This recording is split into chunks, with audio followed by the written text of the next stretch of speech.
ارشاد فرمایا کل امتی یدخلون الجنت الا من ابا، میری ساری امت جنت میں چلی جائے گی الا من ابا، مگر جس نے انکار کیا وہ جنت میں نہیں جائے گا۔ وقیل من یابا یا رسول اللہ، اے اللہ کے رسول انکار کرنے والا کون ہے؟ سن لیجئے، آپ نے ارشاد فرمایا من اطاعنی دخل الجنہ، جس نے میری اطاعت کی، جس نے میری اطاعت کی وہ جنت میں داخل ہو گیا۔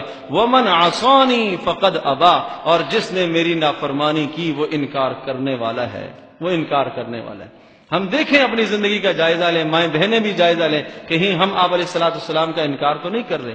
ایک تو وہ انکار ہے جو کافر انکار کرتا ہے، جو یہودی کرتا ہے، جو نصرانی کرتا ہے، جو آپ علیہ السلام کو اللہ کا رسول نہیں مانتا، ایک وہ انکار ہے، وہ تو سراسر کفر ہے۔ ایک یہ انکار ہے کہ رسول تو مانتا ہے، رسول کی نہیں مانتا، یہ بھی انکار ہے۔ آپ علیہ السلام نے اسی انکار کی طرف اشارہ فرمایا، ارشاد فرمایا اس انکار سے اپنے آپ کو بچاؤ کہ میری امت کہیں اس انکار میں نہ پڑ جائے کہ اللہ پاک نے مجھے نبی بنا کے بھیجا ہے۔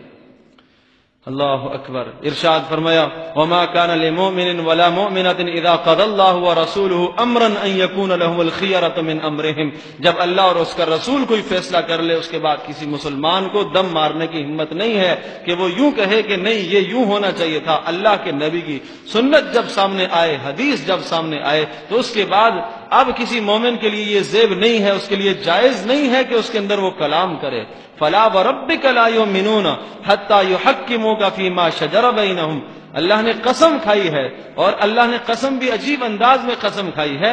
ارشاد فرمایا فلا وربک، تیرے پروردگار کی قسم، پروردگار خود اللہ ہے، کہا تیرے پروردگار کی قسم، فلا وربک لا یؤمنون، ان کا ایمان نہیں ہے، ان کا ایمان نہیں ہے۔ فلا وربک لا یؤمنون حتی یحکموک فیما شجر بینہم، یہاں تک کہ وہ اپنے اختلافات میں آپ کو حکم نہ بنائیں، آپ سے فیصلہ نہ لیں، آپ کی سیرت سے فیصلہ نہ لیں، آپ کی سنتوں کی اتباع نہ کریں، آپ کی سنتوں کی پیروی نہ کریں، اس وقت تک یہ لوگ صاحب ایمان نہیں ہیں۔